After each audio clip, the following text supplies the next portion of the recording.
شروع اللہ کا نام لے کر جو بڑا مہربان نہایت رحم والا ہے۔ یاسین، حکمت بھرے قرآن کی قسم، تم یقیناً پیغمبروں میں سے ہو، بالکل سیدھے راستے پر۔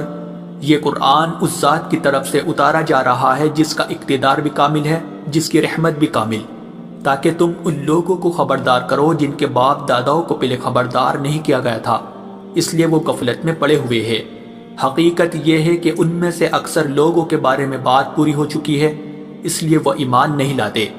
ہم نے ان کے گلوں میں توق ڈال رکھے ہیں جو ٹھوڑیوں تک پہنچے ہوئے ہیں، اور اس وجہ سے ان کے سر اوپر کو اٹھے رہ گئے ہیں، اور ہم نے ایک آڑ ان کے آگے کھڑی کر دی ہے اور ایک آڑ ان کے پیچھے کھڑی کر دی ہے، اور اس طرح انہیں ہر طرف سے ڈھانک لیا ہے، جس کے نتیجے میں انہیں کچھ سجائی نہیں دیتا۔ اور ان کے لیے دونوں باتیں برابر ہے، چاہے تم انہیں خبردار کرو یا خبردار نہ کرو، وہ ایمان نہیں لائے گے۔ تم تو صرف ایسے شخص کو خبردار کر سکتے ہو جو نصیحت پر چلے اور خدا رحمان کو دیکھے بغیر اس سے ڈرے، چنانچہ ایسے شخص کو تم مغفرت اور باعزت اجر کی خوشخبری سنا دو۔ یقیناً ہم ہی مردوں کو زندہ کریں گے، اور جو کچھ عمل انہوں نے آگے بھیجے ہیں ہم ان کو بھی لکھتے جاتے ہیں، اور ان کے کاموں کی جو اثرات ہیں ان کو بھی، اور ہم نے ایک واضح کتاب میں ہر چیز کا احاطہ کر رکھا ہے۔ اور اے پیغمبر، تم ان کے سامنے ایک بستی والوں کی مثال پیش کرو جب ان کے پاس رسول آئے تھے۔ جب ہم نے ان کے پاس شروع میں 2 رسول بھیجے تو انہوں نے دونوں کو جھٹلا دیا، پھر ہم نے ایک تیسرے کے ذریعے ان کی تائید کی، اور ان سب نے کہا کہ یقین جانو ہمیں تمہارے پاس رسول بنا کر بھیجا گیا ہے۔ انہوں نے کہا تمہاری حقیقت اس کے سوا کچھ بھی نہیں ہے کہ تم ہم جیسے ہی آدمی ہو، اور خدا رحمان نے کوئی چیز نازل نہیں کی ہے اور تم سراسر جھوٹ بول رہے ہو۔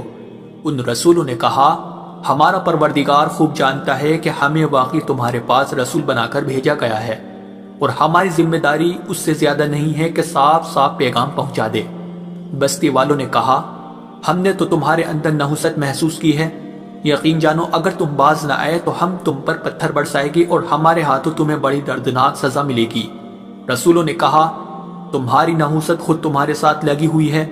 کیا یہ باتیں اس لیے کر رہے ہو کہ تمہیں نصیحت کی بات پہنچائی گئی ہے؟ اصل بات یہ ہے کہ تم خود حد سے گزرے ہوئے لوگ ہو۔ اور شہر کے پلے علاقے سے ایک شخص دوڑتا ہوا آیا، اس نے کہا اے میری قوم کے لوگوں، ان رسولوں کا کہنا مان لو،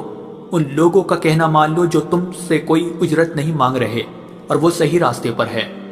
اور بھلا میں اس ذات کی عبادت کیوں نہ کروں جس نے مجھے پیدا کیا ہے، اور اسی کی طرف تم سب کو واپس بھیجا جائے گا۔ بھلا کیا اسے چھوڑ کر میں ایسوں کو معبود مانوں کہ اگر خدا رحمان مجھے کوئی نقصان پہنچانے کا ارادہ کر لے تو ان کی سفارش میرے کسی کام نہ آئے اور نہ وہ مجھے چھڑا سکے؟ اگر میں ایسا کروں گا تو یقیناً میں کھلی گمراہی میں مبتلا ہو جاؤں گا۔ میں تو اپنے پروردگار پر ایمان لا چکا، اب تم بھی میری بات سن لو۔ آخر کار بستی والوں نے اسے قتل کر دیا، اور اللہ کی طرف سے اس سے کہا گیا کہ جنت میں داخل ہو جاؤ۔ اس نے جنت کی نعمتیں دیکھ کر کہا کہ کاش میری قوم کو معلوم ہو جائے کہ اللہ نے کس طرح میری بخشش کی ہے اور مجھے باعزت لوگوں میں شامل کیا ہے۔ اور اس شخص کے بعد ہم نے اس کی قوم پر آسمان سے کوئی لشکر نہیں اتارا،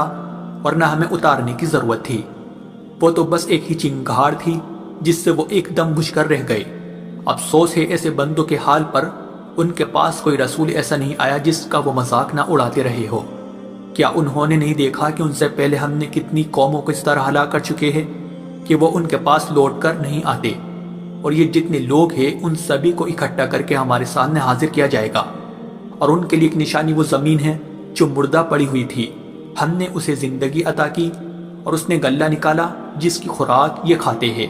اور ہم نے اس زمین میں کھجوروں اور انگوروں کے باغ پیدا کیے، اور ایسا انتظام کیا کہ اس میں سے پانی کے چشمے پھوٹ نکلے تاکہ یہ اس کی پیداوار میں سے کھائے، حالانکہ اس کو ان کے ہاتھوں نے نہیں بنایا تھا۔ کیا پھر بھی یہ شکر نہیں کریں گے؟ پاک ہے وہ ذات جس نے ہر چیز کے جوڑے جوڑے پیدا کیے ہیں، اس پیداوار کے بھی جو زمین اگاتی ہے، اور خود ان انسانوں کے بھی اور ان چیزوں کے بھی جنہیں یہ لوگ ابھی جانتے تک نہیں ہیں۔ اور ان کے لیے ایک اور نشانی رات ہے، ہم اس پر سے دن کا چھلکا اتار لیتے ہیں تو وہ یکا یک اندھیرے میں رہ جاتے ہیں، اور سورج اپنے ٹھکانے کی طرف چلا جا رہا ہے۔ یہ سب اس ذات کا مقرر کیا ہوا نظام ہے جس کا اقتدار بھی کامل ہے، جس کا علم بھی کامل۔ اور چاند ہے کہ ہم نے اس کی منزل تاب تول کر مقرر کر دی ہے، یہاں تک کہ وہ جب ان منزلوں کے دورے سے لوٹ کر آتا ہے تو کھجور کی پرانی ٹہنی کی طرح پتلا ہو کر رہ جاتا ہے۔ نہ تو سورج کے مجال ہے کہ وہ چاند کو جا پکڑے اور نہ رات دن سے آگے نکل سکتی ہے، اور یہ سب اپنے اپنے مدار۔ اور ان کے لیے ایک اور نشان یہ ہے کہ ہم نے ان کی اولاد کو بھری ہوئی کشتی میں سوار کیا، اور ہم نے ان کے لیے اسی جیسی اور چیزیں بھی پیدا کی جن پر یہ سواری کرتے ہیں، اور اگر ہم چاہیں تو انہیں غرق کر ڈالے، جس کے بعد نہ تو کوئی ان کی فریاد کو پہنچے اور نہ ان کی جان بچائی جا سکے۔ لیکن یہ سب ہماری طرف سے ایک رحمت ہے اور ایک معین وقت تک زندگی کا مزہ اٹھانے کا موقع ہے جو انہیں دیا جا رہا ہے۔ اور جب ان سے کہا جاتا ہے کہ بچو اس عذاب سے جو تمہارے سامنے ہے اور جو تمہارے مرنے کے بعد آئے گا تاکہ تم پر رحم کیا جائے، تو وہ ذرا کان نہیں دھرتے، اور ان کے پروردگار کی نشانیوں میں سے کوئی نشانی ایسی نہیں آتی جس سے وہ منہ نہ موڑ لیتے ہو۔ اور جب ان سے کہا جاتا ہے کہ اللہ نے تمہیں جو رزق دیا ہے اس میں سے غریبوں پر بھی خرچ کرو، تو یہ کافر لوگ مسلمانوں سے کہتے ہیں کہ کیا ہم ان لوگوں کو کھانا کھلائے جنہیں اگر اللہ چاہتا تو خود کھلا دیتا؟ مسلمانوں، تمہاری حقیقت اس کے سوا کچھ بھی نہیں کہ تم کھلی گمراہی میں پڑے ہوئے ہو، اور کہتے ہیں کہ یہ قیامت کا وعدہ کب پورا ہوگا؟ مسلمانوں بتاؤ اگر تم سچے ہو۔ دراصل یہ لوگ بس ایک چنگاڑ کا انتظار کر رہے ہیں جو ان کی اجت بازی کے عین درمیان انہیں آ پکڑے گی، پھر نہ یہ کوئی وصیت کر سکے گے اور نہ اپنے گھر والوں کے پاس لوٹ کر جا سکے گے، اور سور پھونکا جائے گا تو یکایک اپنی قبروں سے نکل کر اپنے پروردگار کی طرف تیزی سے روانہ ہو جائے گے۔ کہے گی کہ ہائے ہماری کم بختی، ہمیں کس نے ہمارے مرکز سے اٹھا کھڑا کیا ہے؟ جواب ملے گا کہ یہ وہی چیز ہے جس کا خدا رحمان نے وعدہ کیا تھا اور پیغمبروں نے سچی بات کہی تھی، اور کچھ نہیں، بس ایک زور کی آواز ہوگی جس کے بعد یہ سب کے سب ہمارے سامنے حاضر کر دیے جائیں گے۔ چنانچہ اس دن کسی شخص پر کوئی ظلم نہیں ہوگا اور تمہیں کسی اور چیز کا نہیں، بلکہ انہی کاموں کا بدلہ ملے گا جو تم کیا کرتے تھے۔ جنت والے لوگ اس دن یقیناً اپنے مشغلے میں مگن ہوگے، اور وہ ان کی بیویاں گھنے سایوں میں آرام دانشتوں پر ٹیک لگائے ہوئے ہوگے۔ وہاں ان کے لیے میوے ہوگے اور انہیں ہر وہ چیز ملے گی جو وہ منگوائے گے۔ رحمت والے پروردگار کی طرف سے انہیں سلام کہا جائے گا، اور کافروں سے کہا جائے گا کہ اے مجرموں، آج تم مومنوں سے الگ ہو جاؤ۔ اے آدم کے بیٹو، کیا میں نے تمہیں یہ تاکید نہیں کر دی تھی کہ تم شیطان کی عبادت نہ کرنا، وہ تمہارا کھلا دشمن ہے، اور یہ کہ تم میری عبادت کرنا، یہی سیدھا راستہ ہے۔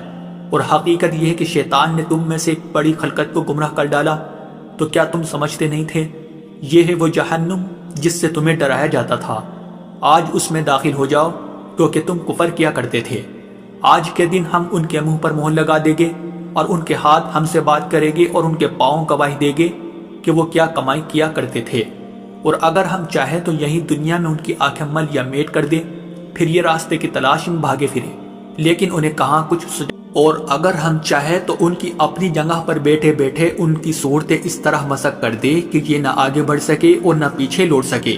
اور ہم جس شخص کو لمبی عمر دیتے ہیں اسے تخلیقی اعتبار سے الٹ ہی دیتے ہیں، کیا پھر بھی انہیں عقل نہیں آتی؟ اور ہم نے اپنے ان پیغمبروں کو نہ شاعری سکھائی ہے اور نہ وہ ان کے شایان شان ہیں، یہ تو بس ایک نصیحت کی بات ہے، اور ایسا قرآن جو حقیقت کو کھول کھول کر بیان کرتا ہے تاکہ ہر اس شخص کو خبردار کرے جو زندہ ہو، اور تاکہ کفر کرنے والوں پر حجت پوری ہو جائے۔ اور کیا انہوں نے یہ نہیں دیکھا کہ ہم نے اپنے ہاتھوں کی بنائی ہوئی چیزوں میں سے ان کے لیے مویشی پیدا کیے، اور یہ ان کے مالک بنے ہوئے ہیں، اور ہم نے ان مویشیوں کو ان کے قابو میں دے دیا ہے، چنانچہ ان میں سے کچھ وہ ہے جو ان کی سواری بنے ہوئے ہیں، اور کچھ وہ ہے جنہیں یہ کھاتے ہیں۔ نیز ان کو ان مویشیوں سے اور بھی فائدہ حاصل ہوتے ہیں اور پینے کی چیزیں ملتی ہے، کیا پھر بھی یہ شکر نہیں بجا لائے گے؟ اور انہوں نے اللہ کو چھوڑ کر اس امید پر دوسرے خدا بنا رکھے ہیں کہ انہیں ان سے مدد ملے، حالانکہ ان میں یہ طاقت ہی نہیں ہے کہ ان کی مدد کر سکے، بلکہ وہ ان کے لیے ایک ایسا مخالف لشکر بنے گے جسے قیامت میں ان کے سامنے حاضر کر لیا جائے گا۔ غرض اے پیغمبر، ان کی باتیں تمہیں رنجیدہ نہ کرے، یقین جانو ہمیں سب معلوم ہے کہ یہ کیا کچھ چھپاتے اور کیا کچھ ظاہر کرتے ہیں۔ اور کیا انسان نے یہ نہیں دیکھا کہ ہم نے اسے نطفے سے پیدا کیا تھا، پھر اچانک وہ کھلم کھلا جھگڑا کرنے والا بن گیا؟ ہمارے بارے میں تو وہ باتیں بناتا ہے اور خود اپنی پیدائش کو بھلا بیٹا ہے، کہتا ہے کہ ان ہڈیوں کو کون زندگی دے گا جبکہ وہ گل چکی ہوگی؟ کہہ دو کہ ان کو وہی زندگی دے گا جس نے انہیں پہلی بار پیدا کیا تھا، اور وہ پیدا کرنے کا ہر کام جانتا ہے۔ وہی ہے جس نے تمہارے لیے سرسبز درخت سے آگ پیدا کر دی ہے، پھر تم ذرا سی دیر مجھ سے سلگانے کا کام لیتے ہو۔ بھلا جس ذات نے آسمانوں اور زمین کو پیدا کیا ہے،